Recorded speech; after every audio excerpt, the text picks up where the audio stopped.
정사형을 한번 보겠습니다. 정사형이란 것은 정의를 먼저 볼게요. 어떤 도형이 있는데 그 위에 모든 점들을 기준이 되는 어떤 평면이 하나 있습니다. 기준면이죠, 그죠? 기준면에 수직하게 내려서 만든 도형을 정사형이라고 불러요. 그러니까 점도 도형이고 직선도 도형이고 삼각형, 그 다음에 입체도 다 도형이죠, 그죠? 그래서 도형에 있는 모든 점들을 P를 알파가 지금 기준면입니다. 수직 내린 점, 직선을 수직 내리면 처음과 끝점만 내려서 그어도 되겠죠, 그죠? 물론 임의의 점들을 다 내리면 이 직선이 모두 또 존재합니다. 근데 직선을 내리면 꼭 직선이 되는 거 아니에요. 이 평면에 수직인 직선을 정사형 내리면 뭐가 되겠습니까? 점이 되는 겁니다. 그런 경우도 있겠죠, 그죠? 자, 마찬가지로 이렇게 삼각형이 있어도 삼각형의 모든 점들을 수직 내린 거 도형을 이제 정사형이라고 불러요. 그래서 정사형의 의미가 0이 이제 그림자입니다. 그림자 음영할 때 그 그림자예요. 그 다음에 정사, 이제 바르게 똑바로 투사 뭐 이런 거 할 때 사자입니다. 쏘는 거예요. 쏘는 거, 빛을 쏘는 거야.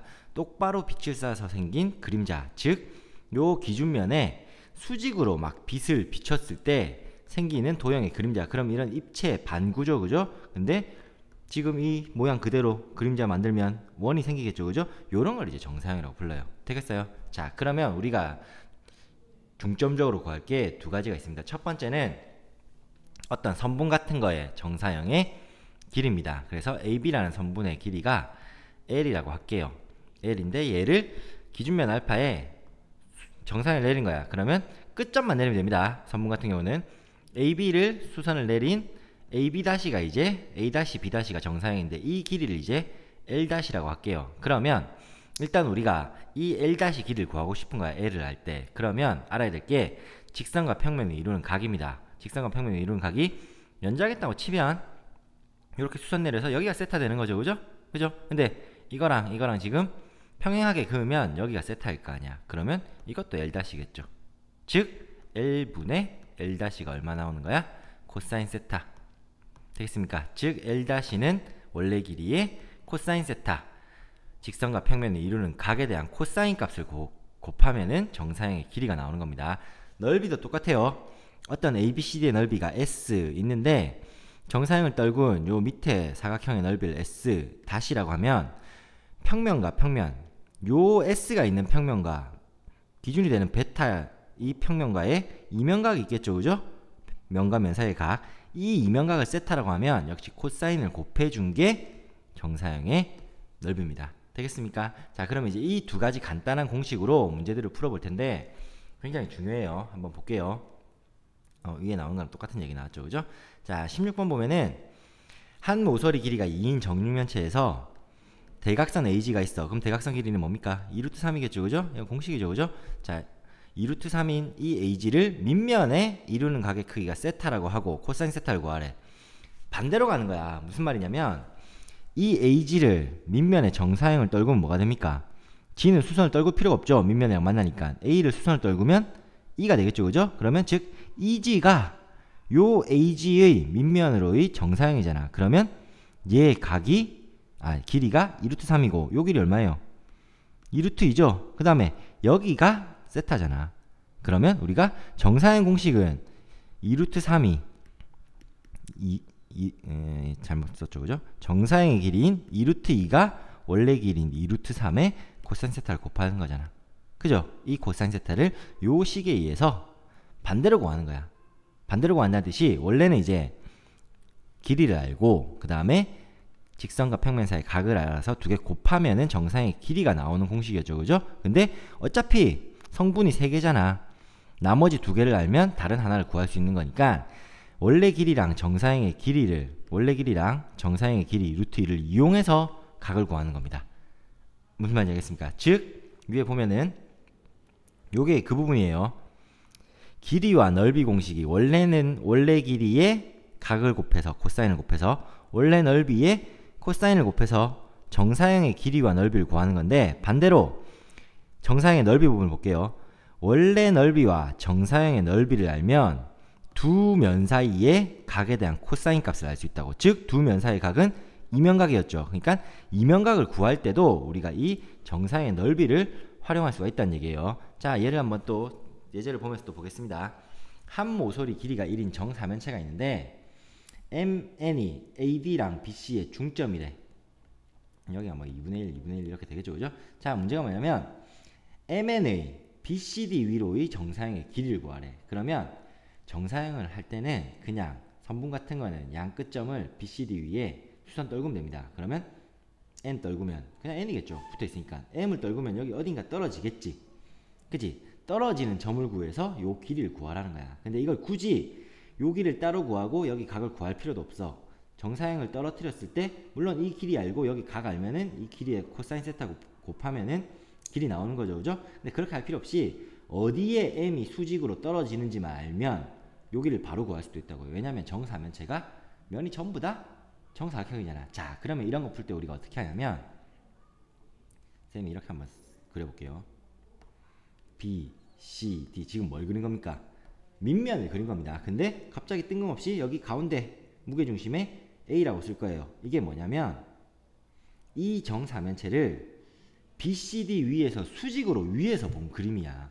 무슨 말인지 알겠습니까? 그러면 N은 여기 있죠. 중점에 BC 중점에. 지금 사실 M은 어디 있습니까? M은 AD 중점이니까 여기쯤 있을 거 아니야. 그러면 위에서 수직으로 본 그림이니까 밑면 BCD에 M이 떨어지면 그대로 요점 그대로 위치가 떨어질 거 아니야. 그러니까 우리가 원하는 M을 수선 떨군 점을 H라고 합시다.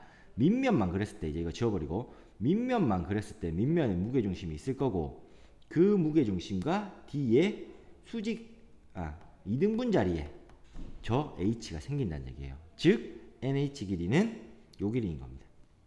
그러면 간단하게 구할 수 있죠. 여기에 한 변의 모서리 길이가 1이면 여기는 2분의 1일 거고 여기가 2분의 루트 3이잖아. 정삼각형이니까. 근데 이게 원래 무게중심이면 2대 1인데 요 길이니까 이게 여기가 이제 2대 1이겠죠. 그죠? 그럼 이 길이에다가 3분의 2 곱한 게 그냥 답이라고요. 그래서 정사형을 구할 때는 수직으로 빛이 비쳤을 때 그 점들이 또는 도형들이 기준면에 어디에 떨어지는지를 구할 수 있으면 쉽게 구할 수 있습니다. 18번도 한번 볼게요.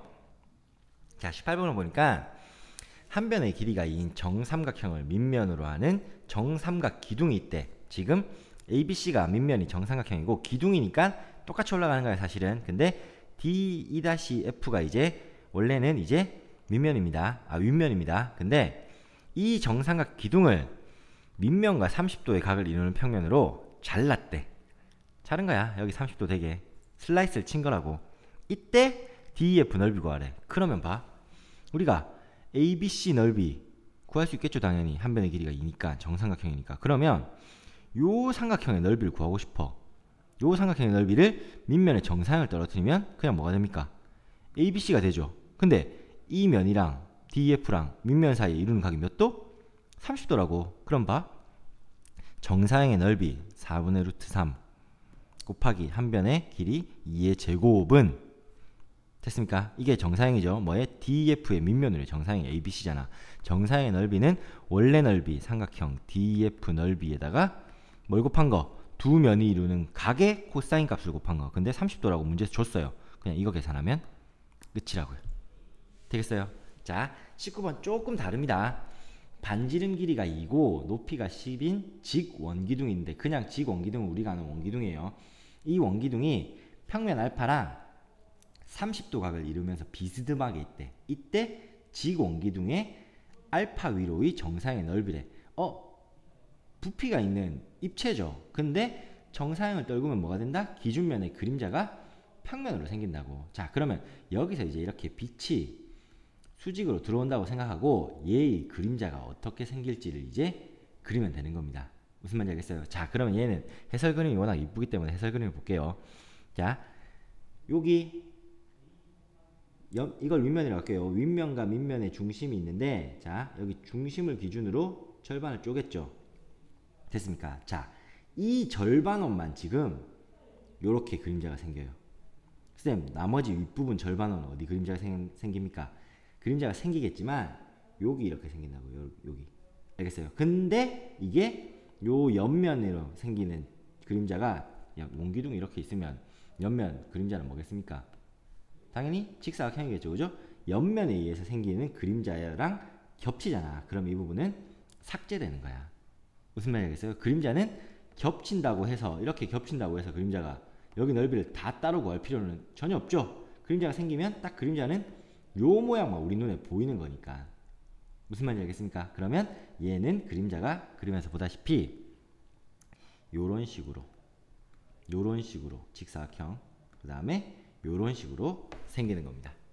되겠어요? 자, 그러면 이 부분이 이제 여기 빛금친 거, 색칠한 거, 요쪽 위쪽에 이제 빛 색칠한 거. 왜냐면 요 지름 부분, 요 부분에서 쭉 떨어뜨린 점이 이 점인데 나머지는 직사각형에 덮이고 나머지 여기 남은 부분은 다 안 생기고 이렇게 원처럼, 원은 아닙니다 실제로, 이런 모양으로 생긴다고요. 그러면 우리가 구해야 될 그림자의 길이는, 자, 직사각형 부분의 넓이를 지금 여기를 S1 그 다음에 요쪽을 S2, 여기도 똑같겠죠, 그죠? S2라고 하면 각각 따로 구하는 겁니다. 따로. 됐어요? 그러면 S1이라는 것은, 즉 직사각형은 이 원기둥이 반지름이 윗면에 반지름이 2고 여기 높이가 10이었죠, 그죠? 그러면 얘가 4고 10인 직사각형일 거 아니야, 위에서 보면. 그러니까 쉽게 생각하면 이렇게 생각해 보세요. 원기둥을 어떤 면하고 이렇게 평행하게 이렇게 놨대. 평행하게 놓으면 위에서 보면, 여기 위쪽에서 보면은 이 원기둥이 어떻게 생겼겠어요? 그냥 직사각형으로 생겼겠죠. 이게 지름, 얘가 높이. 무슨 말이겠어요? 그러니까 원래 요 직사각형 이 부분 넓이가 40이잖아, 40. 알겠습니까? 그 40이 그냥 여기 40이고 수직으로 비추면 그림자도 여전히 40으로 생기겠죠. 근데 지금 어떻게 얘를 기울여 놨잖아. 기울여 놨으니까 이제 원래 넓이는 40인데 기울어져서 생기는 그림자가 좀 달라지니까 그 각을, 이면각을 30도를 줬단 말이에요. 그러니까 원래 넓이에다가 코사인 30 곱한 게 공식이었잖아. 그게 이제 S1이 되는 겁니다. 마찬가지로 여기 생기는 요만큼 넓이 S2는 이게 생기는 건 뭐 때문에 생기는 거예요? 여기 원의 절반, 반지름 2인 원의 절반으로 생기는 그림자가 S2라고. 그러면 절반의 넓이 구합니다. 파이 r 제곱의 2분의 1에서 거기다가 역시 코사인 갑자기 60이죠. 오타가 아닙니다. 오타가 아닙니다. 왜 그러냐면 지 원기둥이 이렇게 봐.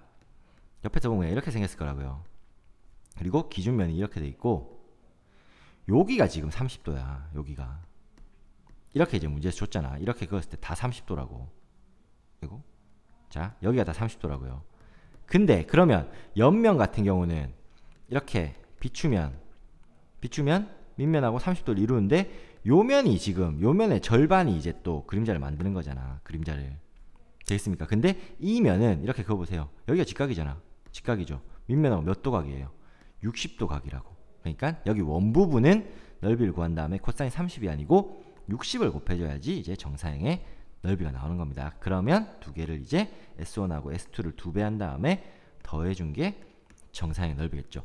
자, 이 그림이 이 설명만 듣고도 당장은 이해가 안 갈 가능성이 충분해요. 그러면은 자기가 원기둥을 직접 이렇게 그려봐서 처음에 평면이랑 평행할 때 그림자가 어떻게 생기는지, 조금씩 기울일 때 그림자가 어떻게 생기는지를 직접 한 번씩 그려보셔야 됩니다. 안 되면 이제 선생님한테 또 질문을 해야 되고요.